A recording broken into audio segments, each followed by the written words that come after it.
TV ते पहली बार फरीदकोट रियासत दे महाराजा दी वसीयत।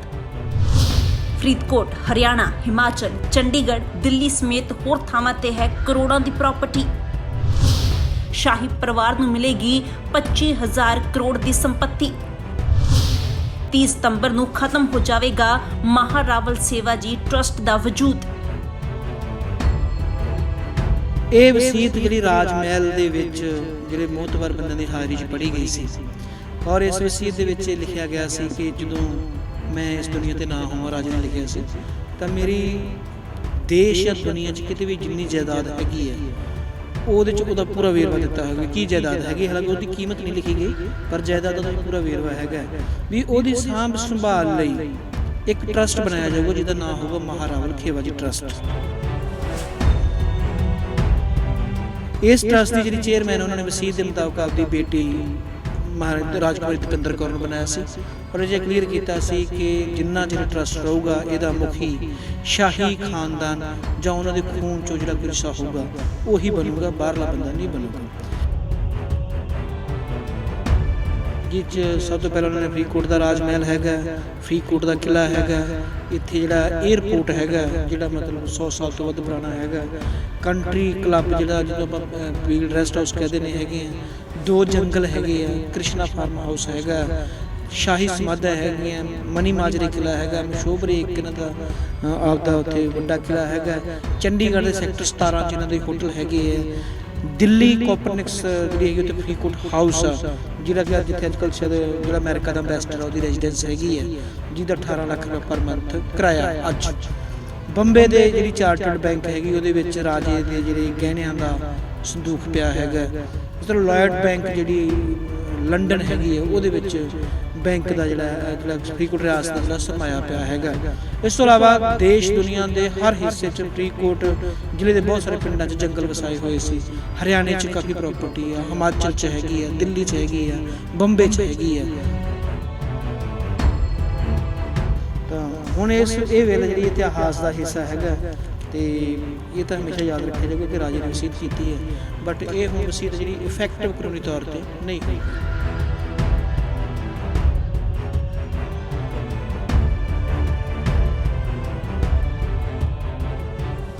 ਫਰੀਦਕੋਟ ਰਿਆਸਤ ਦੇ ਰਾਜਾ ਹਰਿੰਦਰ ਸਿੰਘ ਦੀ ਪ੍ਰੋਪਰਟੀ ਦਾ ਮਾਮਲਾ ਜਿਹੜਾ ਇਸ ਵਕਤ ਕਾਫੀ ਸੁਰਖੀਆਂ ਵਿੱਚ ਹੈ ਅਤੇ ਮਾਨਯੋਗ ਸੁਪਰੀਮ ਕੋਰਟ ਦਾ ਜੋ ਫੈਸਲਾ ਆਇਆ ਹੈ ਉਹ ਫੈਸਲਾ ਪਰਿਵਾਰ ਦੇ ਹੱਕ ਵਿੱਚ ਆਇਆ। ਮਹਿਰਾਵਲ ਖੇਵਾਜੀ ਜੋ ਟਰਸਟ ਹੈ ਇਹ 30 ਤਰੀਕ ਨੂੰ ਭੰਗ ਹੋ ਜਾਣੀ ਹੈ।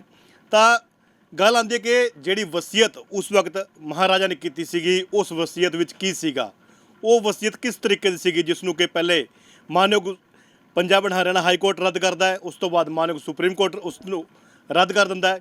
ਤਾਂ ਸਭ ਤੋਂ ਪਹਿਲਾਂ ਤੁਹਾਨੂੰ ਦਿਖਾ ਦਿੰਦੇ ਹਾਂ ਪਹਿਲੀ ਤਸਵੀਰ ਹੈ ਉਸ ਵਸੀਅਤ ਦੀ ਜੋ ਇਸ ਵਕਤ ਤੁਸੀਂ ਸਕਰੀਨ 'ਤੇ ਵੇਖ ਰਹੇ ਹੋ। ਇਹ ਵਸੀਅਤ ਹੈ ਮਹਾਰਾਜਾ ਹਰਿੰਦਰ ਸਿੰਘ ਦੀ, ਉਹਨਾਂ ਦੀ ਇਸ 'ਤੇ ਬਾਕਾਇਦਾ ਸਾਈਨ ਨੇ ਅਤੇ ਬੜੀ ਇਹੋ ਜਿਹੀਆਂ ਗੱਲਾਂ ਨੇ ਜੋ ਤੁਸੀਂ ਸ਼ਾਇਦ ਪਹਿਲੀ ਵਾਰ ਸੁਣੋਗੇ ਕਿ ਵਸੀਅਤ ਵਿੱਚ ਇੰਨੀ ਟਿਪੀਕਲੀ ਵੀ ਕੋਈ ਵਿਅਕਤੀ ਲਿਖ ਸਕਦਾ। ਹਾਲਾਂਕਿ ਹੁਣੇ ਵਸੀਅਤ ਜਿਹੜੀ ਹੈਗੀ ਹੈ ਆਮ ਲੋਕਾਂ ਲਈ ਸ਼ਾਮਿਲ ਹੋ ਸਕਦੀ ਹੈ ਕਿਉਂਕਿ ਜਦੋਂ ਕਿਸੇ ਦੀ ਮੌਤ ਹੋ ਜਾਂਦੀ ਹੈ ਦੱਸਿਆ ਜਾਂਦਾ ਕਿ ਉਸ ਤੋਂ ਬਾਅਦ ਉਹ ਚੀਜ਼ ਜਨਤਕ ਹੋ ਜਾਂਦੀ ਹੈ। ਤਾਂ ਸਾਡੇ ਨਾਲ ਐਡਵੋਕੇਟ ਸਾਹਿਬ ਮੌਜੂਦ ਨੇ, ਸੀਨੀਅਰ ਐਡਵੋਕੇਟ ਨੇ ਜਸਵੰਤ ਜਸ ਜੀ।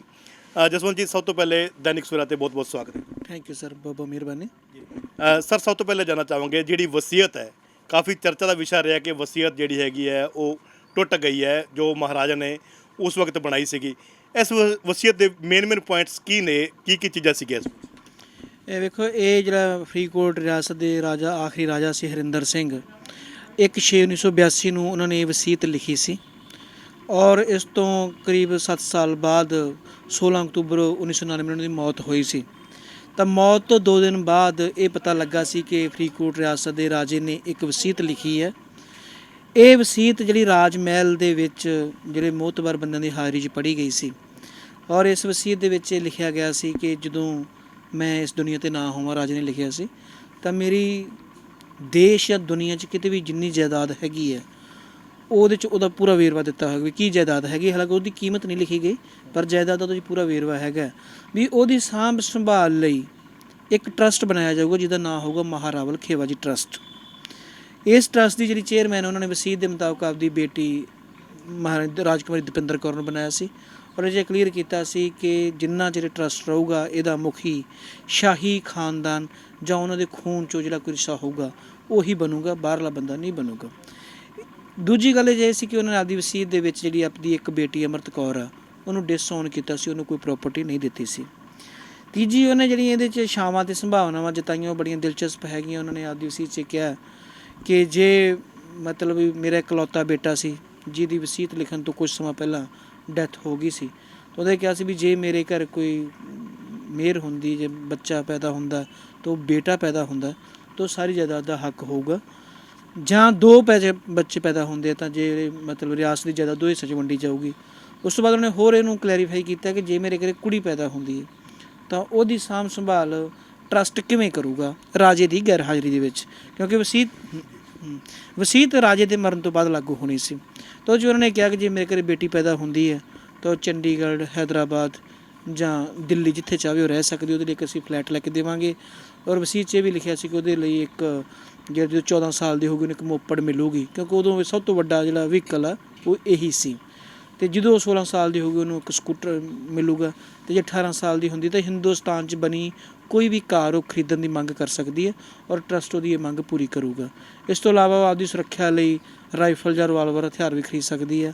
ਔਰ ਜਦੋਂ ਉਹ ਬਾਲਗ ਹੋ ਜੂਗੀ ਤਾਂ ਉਸ ਤੋਂ ਬਾਅਦ ਹਰ ਮਹੀਨੇ ਟਰਸਟ ਉਹਨੂੰ 50,000 ਰੁਪਏ ਜਿਹੜਾ ਮਾਣ ਭੱਤਾ ਜਾਂ ਉਹਨੂੰ ਗੁਜ਼ਾਰਾ ਭੱਤਾ ਉਹ ਪੇ ਕਰੂਗਾ। ਇਹ ਗੱਲਾਂ ਉਹਨਾਂ ਨੇ ਵਸੀਅਤ ਦੇ ਵਿੱਚ ਲਿਖੀਆਂ ਸੀ।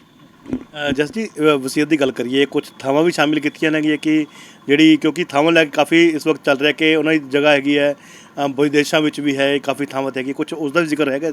ਹਾਂ, ਇਹਦੇ 'ਚ ਤਾਂ ਸੈਂਕੜੇ ਉਹਨਾਂ ਨੇ ਜਿਹੜੀਆਂ ਆਦੀਆਂ ਬੇਸ਼ੁਮਾਰ ਕੀਮਤੀ ਜਾਇਦਾਦਾਂ ਹੈਗੀਆਂ, ਜਿਸ 'ਚ ਸਭ ਤੋਂ ਪਹਿਲਾਂ ਉਹਨਾਂ ਨੇ ਫਰੀਦਕੋਟ ਦਾ ਰਾਜ ਮਹਿਲ ਹੈਗਾ, ਫਰੀਦਕੋਟ ਦਾ ਕਿਲ੍ਹਾ ਹੈਗਾ, ਇੱਥੇ ਜਿਹੜਾ ਏਅਰਪੋਰਟ ਹੈਗਾ ਜਿਹੜਾ ਮਤਲਬ 100 ਸਾਲ ਤੋਂ ਵੱਧ ਪੁਰਾਣਾ ਹੈਗਾ, ਕੰਟਰੀ ਕਲੱਬ ਜਿਹੜਾ ਜਿਹਨੂੰ ਆਪਾਂ ਬੀਲ ਰੈਸਟ ਹਾਊਸ ਕਹਿੰਦੇ ਨੇ ਹੈਗੇ ਆ, 2 ਜੰਗਲ ਹੈਗੇ ਆ, ਕ੍ਰਿਸ਼ਨਾ ਫਾਰਮ ਹਾਊਸ ਹੈਗਾ, ਸ਼ਾਹੀ ਸਮਾਧਾਂ ਹੈਗੀਆਂ, ਮਨੀ ਮਾਜਰੇ ਕਿਲ੍ਹਾ ਹੈਗਾ, ਮਸ਼ੋਬਰੇ ਇੱਕ ਇਹਨਾਂ ਦਾ ਆਪਦਾ ਉੱਥੇ ਵੱਡਾ ਕਿਲ੍ਹਾ ਹੈਗਾ, ਚੰਡੀਗੜ੍ਹ ਦੇ ਸੈਕਟਰ 17 'ਚ ਇਹਨਾਂ ਦੇ ਹੋਟਲ ਹੈਗੇ ਆ, ਦਿੱਲੀ ਕੋਪਰਨਿਕਸ ਜਿਹੜੀ ਹੈਗੀ ਉੱਥੇ ਫਰੀਦਕੋਟ ਹਾਊਸ ਆ ਜਿਹੜਾ ਕਿ ਜਿੱਥੇ ਅੱਜ ਕੱਲ੍ਹ ਸ਼ਾਇਦ ਜਿਹੜਾ ਅਮਰੀਕਾ ਦਾ ਅੰਬੈਸਡਰ ਆ ਉਹਦੀ ਰੈਜ਼ੀਡੈਂਸ ਹੈਗੀ ਹੈ, ਜਿਹਦਾ 18 ਲੱਖ ਰੁਪਏ ਪਰ ਮੰਥ ਕਿਰਾਇਆ। ਅੱਜ ਬੰਬੇ ਦੇ ਜਿਹੜੀ ਚਾਰਟਰਡ ਬੈਂਕ ਹੈਗੀ ਉਹਦੇ ਵਿੱਚ ਰਾਜੇ ਦੇ ਜਿਹੜੇ ਗਹਿਣਿਆਂ ਦਾ ਸੰਦੂਕ ਪਿਆ ਹੈਗਾ। ਇਸ ਤਰ੍ਹਾਂ ਲੋਇਡ ਬੈਂਕ ਜਿਹੜੀ ਲੰਡਨ ਹੈਗੀ ਆ ਉਹਦੇ ਵਿੱਚ ਬੈਂਕ ਦਾ ਜਿਹੜਾ ਫਰੀਦਕੋਟ ਰਿਆਸਤ ਦਾ ਜਿਹੜਾ ਸਰਮਾਇਆ ਪਿਆ ਹੈਗਾ। ਇਸ ਤੋਂ ਇਲਾਵਾ ਦੇਸ਼ ਦੁਨੀਆ ਦੇ ਹਰ ਹਿੱਸੇ 'ਚ ਫਰੀਦਕੋਟ ਜ਼ਿਲ੍ਹੇ ਦੇ ਬਹੁਤ ਸਾਰੇ ਪਿੰਡਾਂ 'ਚ ਜੰਗਲ ਵਸਾਏ ਹੋਏ ਸੀ। ਹਰਿਆਣੇ 'ਚ ਕਾਫੀ ਪ੍ਰਾਪਰਟੀ ਆ, ਹਿਮਾਚਲ 'ਚ ਹੈਗੀ ਆ, ਦਿੱਲੀ 'ਚ ਹੈਗੀ ਆ, ਬੰਬੇ 'ਚ ਹੈਗੀ ਆ, ਤਾਂ ਲਾਹੌਰ 'ਚ ਵੀ ਜਾਇਦਾਦਾਂ ਹੈਗੀਆਂ ਸੀ, ਪਰ ਕਿਉਂਕਿ ਦੇਸ਼ ਦਾ ਬਟਵਾਰਾ ਹੋ ਗਿਆ ਉਹ ਲਾਹੌਰ 'ਚ ਰਹਿ ਗਈਆਂ, ਉਹ ਵਾਪਸ ਨਹੀਂ ਆਈਆਂ।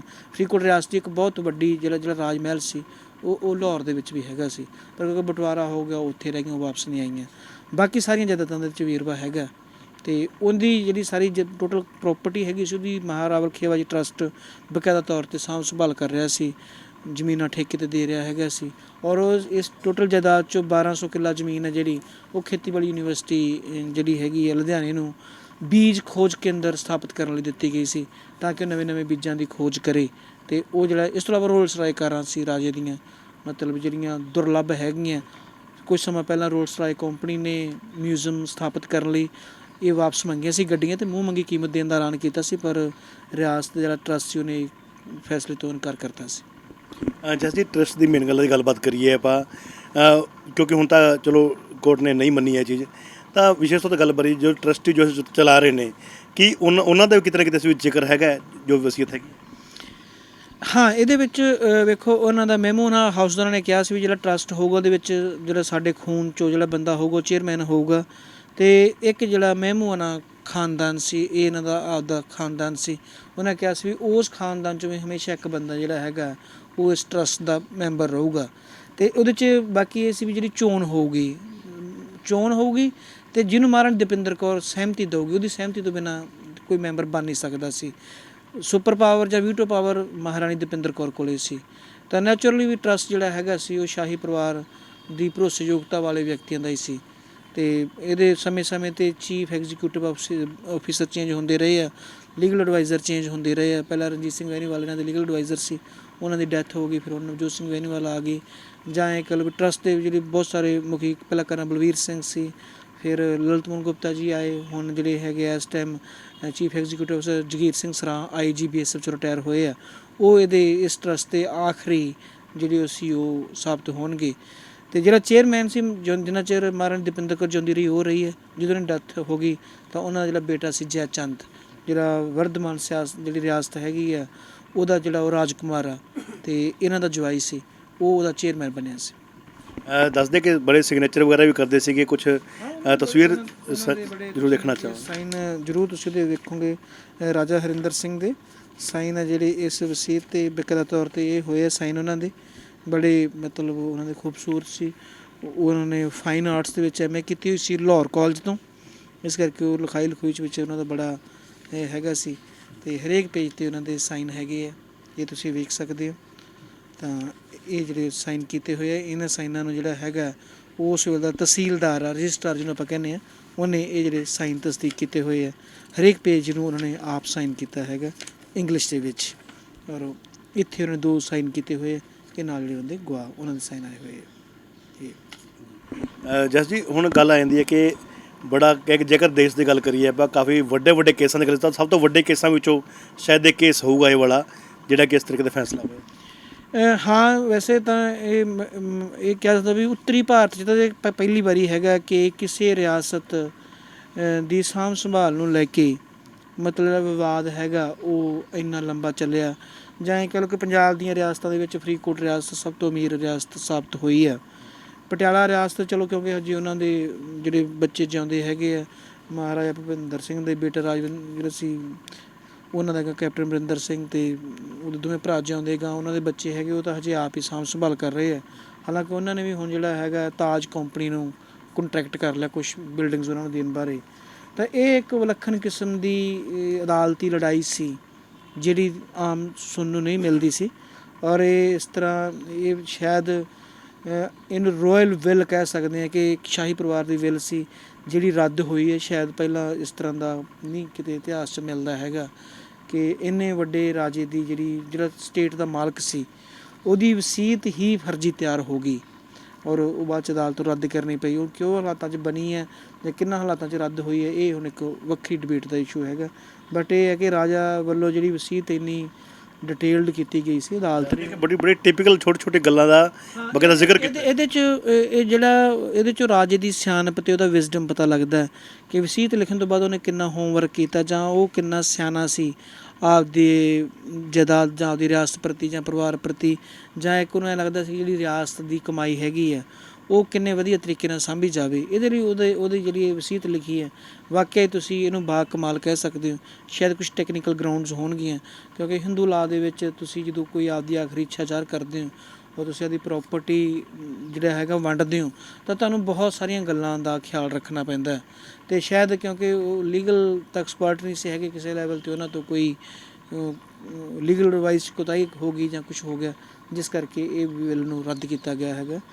ਤਾਂ ਹੁਣ ਇਹ ਬਿੱਲ ਜਿਹੜੀ ਇਤਿਹਾਸ ਦਾ ਹਿੱਸਾ ਹੈਗਾ, ਅਤੇ ਇਹ ਤਾਂ ਹਮੇਸ਼ਾ ਯਾਦ ਰੱਖਿਆ ਜਾਊਗਾ ਕਿ ਰਾਜੇ ਨੇ ਵਸੀਅਤ ਕੀਤੀ ਹੈ, ਬਟ ਇਹ ਹੁਣ ਵਸੀਅਤ ਜਿਹੜੀ ਇਫੈਕਟਿਵ ਕਾਨੂੰਨੀ ਤੌਰ 'ਤੇ ਨਹੀਂ ਹੋਊਗੀ। ਜੀ ਬਿਲਕੁਲ, ਤਾਂ ਇੱਕ ਵਾਰ ਫਿਰ ਤੋਂ ਤੁਹਾਨੂੰ ਦਿਖਾ ਦਿੰਦੇ ਹਾਂ। ਇਹ ਆਖਰੀ ਤਸਵੀਰ ਹੈ ਅਤੇ ਪਹਿਲੀ ਤਸਵੀਰ ਹੈ ਉਸ ਵਸੀਅਤ ਦੀ ਜੋ ਕਿ ਰਾਜਾ ਹਰਿੰਦਰ ਸਿੰਘ ਵੱਲੋਂ ਦੱਸਿਆ ਜਾ ਰਿਹਾ ਕਿ ਲਿਖੀ ਗਈ ਸੀ। ਹਾਲਾਂਕਿ ਹੁਣ ਇਸ ਦੀ ਕੋਈ ਯੋਗਤਾ ਨਹੀਂ ਰਹਿ ਗਈ ਹੈ, ਕਿਉਂਕਿ ਮਾਨਯੋਗ ਸੁਪਰੀਮ ਕੋਰਟ ਨੇ ਇਸ ਨੂੰ ਨਹੀਂ ਅਪਰੂਵਲ ਦਿੱਤੀ ਹੈ, ਇਸ ਨੂੰ ਰੱਦ ਕਰ ਦਿੱਤਾ ਹੈ।